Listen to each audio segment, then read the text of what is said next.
आपका पार्टनर इस साइलेंस का इस्तेमाल एक तरह के मिरर की तरह कर रहा है।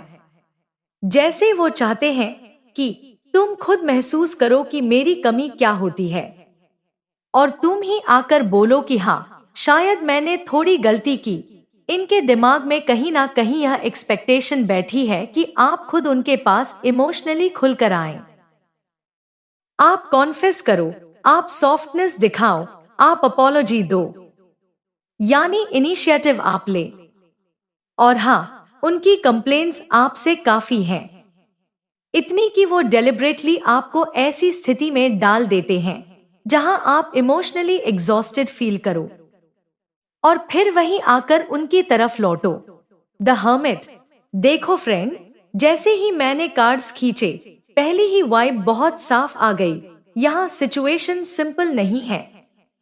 अगर आपका पार्टनर मैरिड है या उनकी लाइफ में फैमिली एक्सपेक्टेशंस ज्यादा है, तो क्लैशेस इसलिए भी बढ़ रहे हैं क्योंकि वो दो अलग तरह की रिस्पॉन्सिबिलिटीज के बीच फंसे हुए हैं।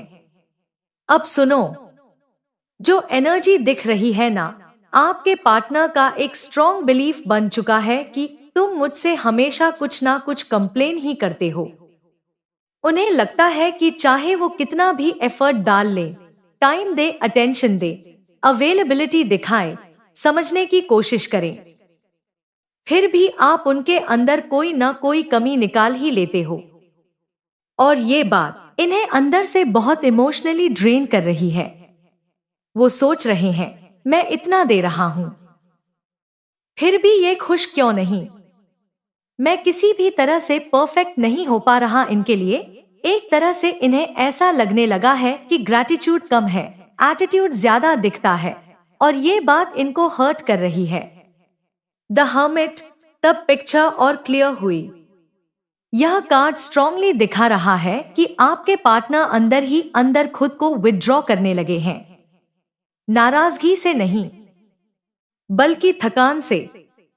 उन्हें लगता है अगर मैं कुछ अच्छा करूंगा तब भी वो कमी निकालेंगे, तो मैं खुद ही मान लेता हूं कि हाँ भाई, गलती मेरी ही है। यह कार्ड बताता है कि वो अभी बहुत इंट्रोस्पेक्टिव एनर्जी में हैं, सबको खुश रखने की कोशिश करते करते खुद ही इमोशनली खाली हो गए हैं।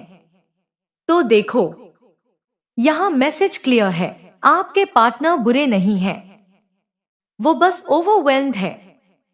उन्हें ऐसा लगता है कि उनका बेस्ट भी आपके लिए काफी नहीं है।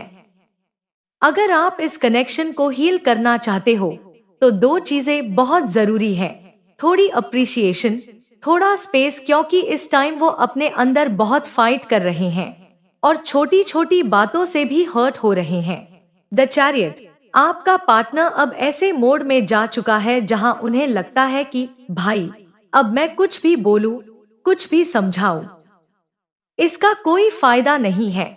उनकी वाइब लिटरली ये हो चुकी है, तुम्हें जो समझना है समझो, मैं अब जस्टिफाई नहीं करने वाला हूं।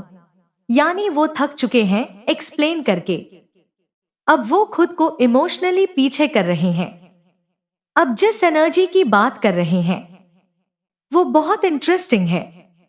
आपके पार्टनर का फोकस अभी रिलेशनशिप से हटकर मनी और स्टेबिलिटी पर शिफ्ट हो चुका है। कोई नया प्रोजेक्ट शुरू करने की प्लानिंग, जॉब बिज में बड़ा स्टेप, फॉरेन स्टडी या अब्रॉड मूव का आइडिया, फाइनेंशियल इंडिपेंडेंस की क्रेविंग। ऐसा लग रहा है जैसे वो खुद को प्रूव करना चाहते हो, दुनिया को भी और खुद को भी। और ऑनेस्टली, कोई बड़ी एम्बिशन इनके दिमाग में है।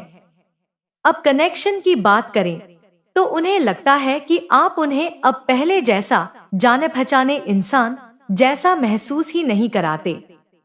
वो एनर्जी जो पहले थी, ये इंसान मुझे दिल से समझती है, वो अब मिसिंग महसूस होती है। उन्हें लगता है तुमने मुझे डिस्टेंस पर रख दिया है, तुम अब मेरे अंदर अच्छाई ढूंढते ही नहीं, बस मिस्टेक्स, फ्लॉज, ब्लेम, सब मैं ही। और ये सोच सोच कर वो खुद से कह रहे हैं, तो ठीक है, मैं अपने गोल्स पर ध्यान देता हूँ, क्योंकि वहां तो कम से कम प्रोग्रेस दिखती है। यानी रिलेशनशिप की जगह अब सर्वाइवल और अचीवमेंट मोड में चले गए हैं। द चैरियट यह कार्ड बहुत पावरफुल है। द चैरियट बता रहा है कि आपके पार्टनर अभी एक एक्शन फेज में है, यानी सोच विचार खत्म। अब वो डायरेक्ट मूव बनाना चाहते हैं। यह कार्ड कंफर्म करता है एम्बिशन हाई है, डायरेक्शन फिक्स हो रही है, इमोशनल कंफ्यूजन से निकलकर प्रैक्टिकल डिसीजंस ले रहे हैं। एक तरह से वो कह रहे हैं, अगर ये कनेक्शन मुझे पीस नहीं दे रहा तो मैं अपनी लाइफ को आगे बढ़ाता हूँ। यह नाराजगी से नहीं, बल्कि सर्वाइवल इंस्टिंक्ट से आ रहा स्टेप है। ये सब रीडिंग्स जनरल कलेक्टिव है। हर रीडिंग आपके साथ रेसोनेट करे जरूरी नहीं। जो बातें दिल को टच करें वही अपना लेना, बाकी यूनिवर्स पे छोड़ देना।